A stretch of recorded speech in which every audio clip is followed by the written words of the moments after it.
L'asthme de la femme, c'est un sujet absolument passionnant puisque les femmes ont une vie hormonale qui est très complexe et très modulée au cours de la vie avec bien sûr la puberté, après le syndrome prémenstruel qui fait varier le taux hormonal de façon extrêmement considérable. Ensuite, il y a l'épisode extraordinaire qui est la grossesse avec des chamboulements hormonaux et la fin de la vie hormonale ou en tout cas de grosses modifications autour de la ménopause. Et l'impact de la vie hormonale sur l'asthme est un constat et quelquefois le fait de constater permet de trouver des solutions et d'adapter les traitements, d'où l'intérêt que nous avons à développer ce sujet. Il y a un constat que certaines patientes asthmatiques ont une aggravation de leur asthme les quelques jours avant les règles, et auquel cas l'asthme devient beaucoup plus agressif. Auquel cas il y a beaucoup de travail autour de ça pour savoir s'il faut augmenter le niveau de traitement tout simplement dans les quelques jours qui précèdent les règles. Et l'autre point, c'est ces patientes-là ont souvent un profil d'asthme sévère. L'asthme, c'est la pathologie chronique la plus fréquente que l'on constate pendant la grossesse. Donc c'est un vrai sujet, qui est un sujet à risque, parce que souvent les futures mamans pensent que si on prend un médicament pendant une grossesse, l'effet du médicament est toxique pour l'enfant à naître. Donc la solution est très simple pour elle, et quelquefois, hélas encore pour certains médecins, c'est de dire surtout pas, on ne traite pas. Et là, l'erreur commence.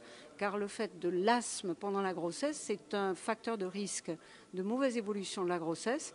Et si une patiente enceinte fait une exacerbation d'asthme, le retentissement sur l'oxygénation du bébé est absolument délétère et entraîne des conséquences obstétricales qui peuvent être sévères, voire graves. Le fait d'être asthmatique enceinte fait qu'on met en place, en tout cas au niveau de la spécialité des pneumologues, une surveillance particulière avec au moins 2 consultations de suivi, puisque on ne sait pas comment l'asthme va évoluer pendant la grossesse. La clé, c'est le suivi, la clé, c'est l'arrêt du tabac, la clé, c'est le traitement continu.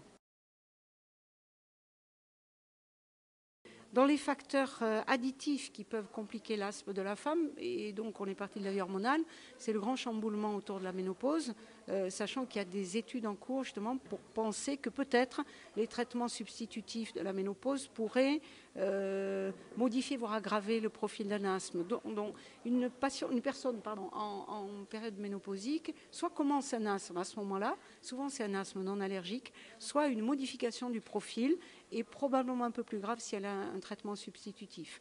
Et la pathologie est d'autant plus sévère que la personne est en surpoids. Le poids, c'est un grand ennemi, et le deuxième grand ennemi, bien entendu, restant, comme pour toutes les pathologies respiratoires, le tabac. Donc tabac, grossesse, asthme, ça ne va pas. Tabac, ménopause, asthme, ça ne va pas. Enfin, le grand ennemi reste le grand ennemi. Il y a des études tout à fait intéressantes et qui doivent être connues, qui sont par exemple, on a encore le profil de la femme qui vit dans sa cuisine, ou en tout cas il y a des pays où c'est comme ça, un petit peu moins chez nous, mais il a été montré que les personnes qui ont des aérosols doseurs au domicile, c'est-à-dire les sprays domestiques, le tue-mouche, faire les vitres, etc., s'ils ont 2 à 3 sprays ou aérosols doseurs dans la cuisine, le profil de l'asthme est plus sévère. Et le risque d'asthme est supérieur.